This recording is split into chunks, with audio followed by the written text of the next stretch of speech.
دیکھتے رہیے ایک ایسی کہانی جو ایمان، ہمت اور قربانی سے لکھی گئی ہے، جہاں ہر سانس ایک جنگ ہے اور ہر قدم ایک تقدیر۔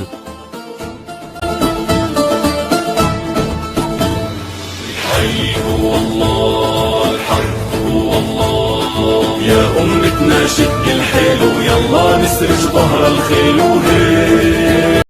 The Storytime Historian.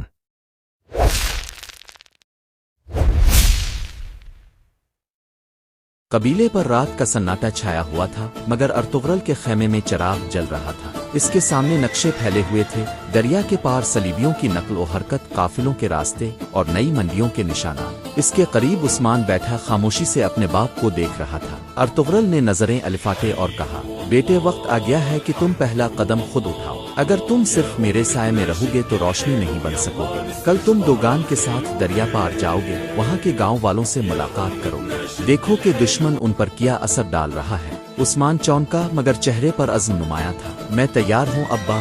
اگلی صبح سورج طلوع ہونے سے پہلے عثمان اور دوگان چند سپاہیوں کے ساتھ روانہ ہوئے۔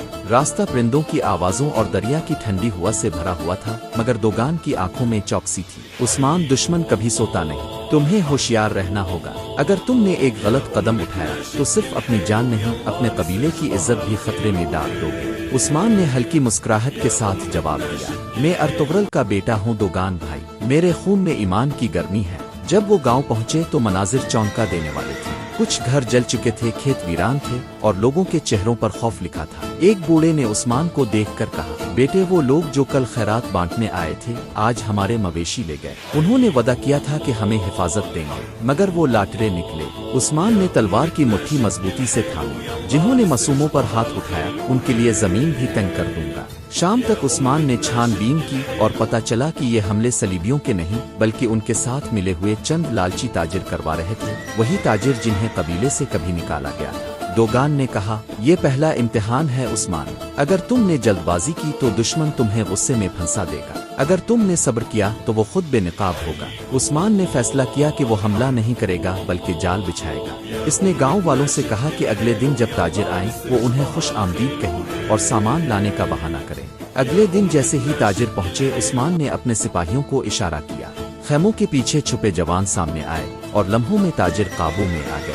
عثمان نے ان کے سردار سے پوچھا، تم نے ان غریبوں کو کیوں لوٹا؟ سردار نے طنزیہ ہنسی، دولت اور طاقت ایمان سے بڑی ہوتی ہے لڑکے، تم ابھی بچے ہو، دنیا کو نہیں جانتے۔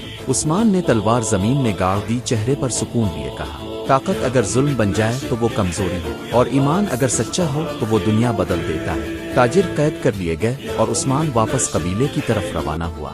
راستے میں دوگان نے کہا، آج تم نے تلوار نہیں عقل سے جیت حاصل کی ہے، یہی تمہیں تمہارے باپ سے زیادہ مضبوط بنائے گی۔ جب وہ قبیلے پہنچے تو ارطغرل دروازے پر کھڑا تھا۔ عثمان نے جھک کر سلام کیا۔ ارطغرل نے مسکرا کر کہا، آج تم نے صرف دشمن کو نہیں اپنے اندر کے خوف کو بھی شکست دی ہے۔ تم نے پہلا قدم اٹھا لیا ہے عثمان، مگر یاد رکھنا، پہاڑ کی چوٹی پر چڑھنے والا انسان ہمیشہ ہواؤں کے نشانے پر ہوتا ہے۔ رات کو جب سب سو گئے، ارطغرل آسمان کی طرف دیکھ کر بولا، اللہ میرے بیٹے کو وہ حکمت دے جو تلوار سے زیادہ مضبوط ہو۔ اور دوسری طرف عثمان اپنی چھوٹی لکڑی کی تلوار ہاتھ میں لیے آسمان کو دیکھ رہا تھا، دل میں صرف ایک عہد کے ساتھ، میں وہ روشنی بنوں گا جس کا خواب میرے باپ نے دیکھا ہے۔